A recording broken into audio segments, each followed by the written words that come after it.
जीवाचा मृत्यू होतो म्हणजे नेमके काय होते? मृत्यूनंतर जीव कुठे जातो? चालणाऱ्या, बोलणाऱ्या, श्वासोश्वास घेणाऱ्या शरीरातून नेमके काय निघून जाण्याने जीवनाचे व्यवहार थांबतात? डोळ्यांना न दिसणारी सृष्टी, जीवन अस्तित्वात असते का? ते नेमके कोणत्या मितीमध्ये वावरत असते? मानवजातीने हे असे प्रश्न फार पूर्वीपासून पुन्हा पुन्हा विचारले आहेत.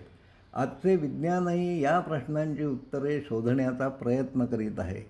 या प्रश्नांची उत्तरे देण्याचा प्रयत्न प्राचीन भारतातील गरुड पुराण या ग्रंथात करण्यात आला आहे.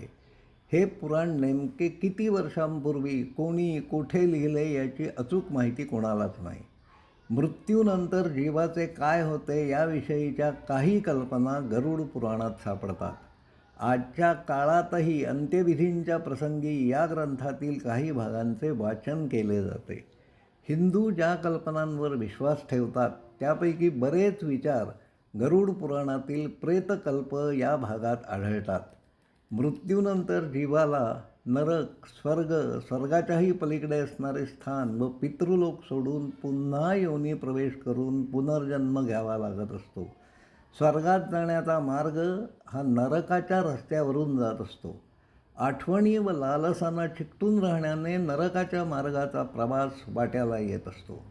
पशुपक्ष्यांच्या मनात आठवणी नसतात, त्यांना लालसाही नसते. मानवेतर जीव वर्तमान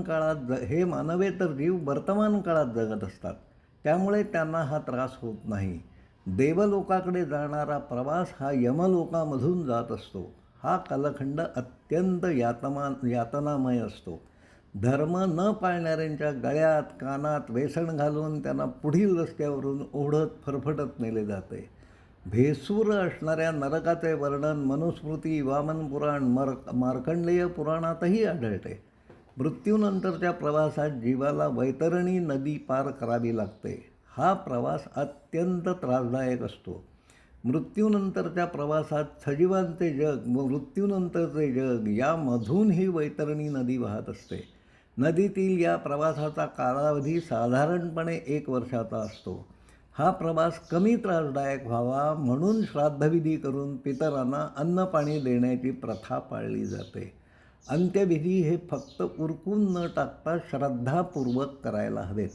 ज्यांनी धर्माचरण केले नाही, जे वाईट वागले, मृत्यूनंतरच्या प्रवासात त्यांना सर्वात जास्त त्रास भोगावा लागत असतो.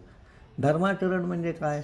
औदार्य न दाखवणे, देवास न भजणे, साधुसंतांचा मान न करणे, तीर्थयात्रांना न जाणे, लोकांना मदत न करणे, विहिरी, तळी, तलाव न बांधणे, आपल्या अन्नातील 2 घाससुद्धा कोणाला न देणे, वडीलधाऱ्यांचा आदर न करणे, उपास न करणे वगैरे.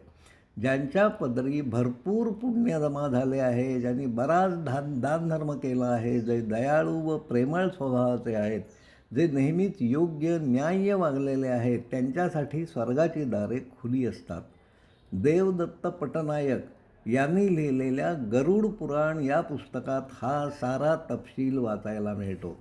हिंदू हा वैविध्यपूर्ण, गुंतागुंतीचा आणि गतिमान असा धर्म आहे. नवीन कल्पना, विचार स्वीकारण्याची मानसिकता हिंदूंमध्ये निश्चितच आहे. जगातील अन्य कोणत्याही धर्मापेक्षा प्रगत विचारांचे स्वागत बरेच हिंदू सहजपणे करू शकतात. गरुड पुराणातील कल्पना तथ्य आहे का? माणसे त्यावर विश्वास का ठेवीत आली? ज्याला तर्काचा आधार आहे, बुद्धीला पटतील अशा कल्पना माणसांनी का स्वीकारायला हव्यात, यावर मंथन व्हायला हवे. काळ त्याच्या वेगाने पुढे सरकत असतो. विज्ञान तंत्रज्ञानाच्या युगात सारे काही कल्पनातीत अशा गतीने बदलत चालले आहे. अद्ययावत उपकरणांनी मानवी जीवनात क्रांती घडवून आणली आहे. काळाबरोबर माणसांनीही बदलायला हवे. आपल्याला हे पटते का? यावर अधिक विचार करायला आपण तयार आहात का? या संदर्भातील काही विचार पुढील भागातून पाहू. धन्यवाद.